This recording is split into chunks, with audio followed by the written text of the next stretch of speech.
Calcium deficiency இருக்கான்னு உங்களுக்கு ஒரு சந்தேகம் இருக்கா? சுண்ணாம்பு சத்து குறைபாடு எப்படி செக் பண்ணிக்கலாம்?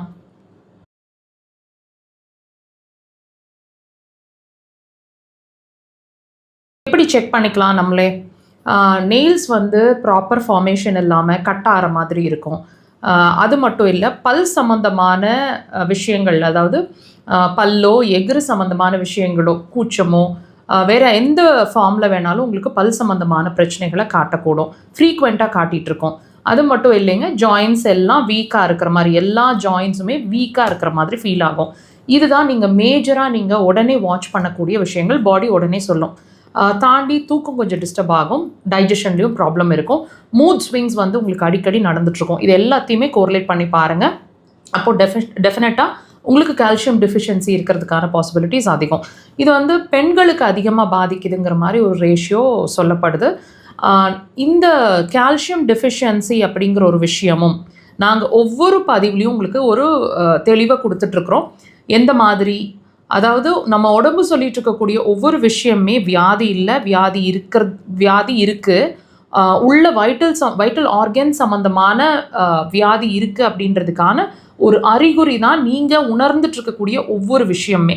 நீங்கள் ஒரு வலிக்குது, ஒரு சிரமமாக இருக்குது, தலை வலிக்குது, வாமிட் வருது, மோஷன் சரியாக போக மாட்டேங்குது, யூரினில் பிரச்சனை இருக்குதுன்னு நீங்கள் உணர்ந்து சொல்கிறீங்க இல்லையா?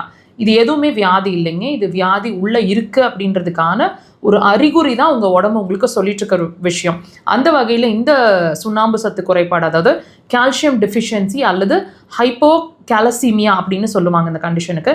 இந்த கண்டிஷன் உங்களுக்கு இருக்குது அப்படின்னா இதுவும் வியாதி இல்லை, வியாதி உள்ளே இருக்குது அப்படின்றதுக்கான அறிகுறியாக நீங்கள் எடுத்துக்கணும். எந்த ஆர்கன் சம்மந்தமானு கேட்டிங்கன்னா சிறுகுடல் சார்ந்த விஷயம்.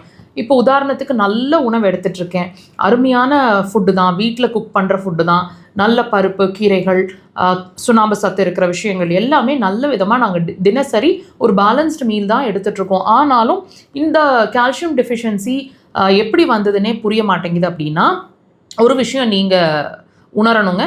நீங்கள் என்ன தான் உணவு எடுத்துகிட்டு இருந்தாலும் அந்த உணவு உங்கள் உடம்பு கிரகிச்சுக்குதா, அதாவது உங்கள் பாடியில் அப்சார்ப்ஷன் அப்படிங்கிற ஒரு விஷயம் நல்லா இருக்கா அப்படிங்கிறத நீங்கள் தெரிஞ்சுக்கணும். ஸோ இதுதான் உங்களோட டெஃபிஷியன்சி. அது என்னவா வேணாலும் இருக்கிறோம், அயன் டெஃபிஷியன்சியாக இருக்கலாம், இப்போ கால்சியம் டெஃபிஷியன்சி என்னவா வேணாலும் இருக்கலாம். ஸோ இந்த கண்டிஷன் வர்றதுக்கு வாய்ப்புங்க.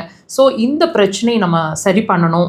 நார்மல் ஃபுட்லேயே நம்ம கால்சியமை சரி பண்ணிக்க முடியும், அப்சார்ப்ஷனுக்கு கொண்டு வர முடியும், பேலன்ஸ் பண்ண முடியும். அப்படின்னா கண்டிப்பாக உங்கள் சிறுகுடல் சார்ந்த விஷயங்களை நீங்கள் ட்ரீட் பண்ணிக்கணும். இது இயற்கையான முறை. அக்குபஞ்சர் அதுக்கு சிறந்த தீர்வாக இருக்கும். கண்டிப்பாக ஒரு ஸ்டேஜில் நீங்கள் செக் பண்ணுங்கள் ஆஃப்டர் அக்குபஞ்சர்.